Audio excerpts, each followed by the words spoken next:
आमच्या शेतकऱ्याचा आणि जिव्हाळ्याचा खेळ या कोरेगावमध्ये मथुरचा इतिहास आहे का या मथुरने सलग 2 वर्ष माझ्या कपाळावर गुलाल लावला।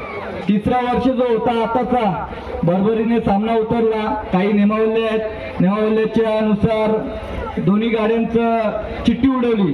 त्या चिठ्ठीच्या माध्यमातून चिठ्ठी त्यांच्या नावाने निघाली म्हणून आज ते पळतायत इथे।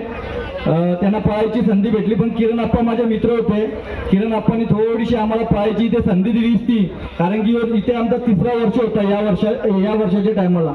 तर किरण आप्पांचं हे गाव आहे, म्हणजे त्या गावासाठी आमचा इथे मान सन्मान ठेवला असता मुंबईकरांचा। दोन्ही बैल मुंबईचे होते। 6 वर्ष आम्ही आतापर्यंत एकमेकाच्या अपोजिशन मध्ये लढत होतो मुंबईला। ते दोन्ही पैरेकरी आज आम्ही 6 वर्षानंतर एकत्र आलो आणि एकत्र आल्यानंतर आज मथुरची हॅट्रिक होती।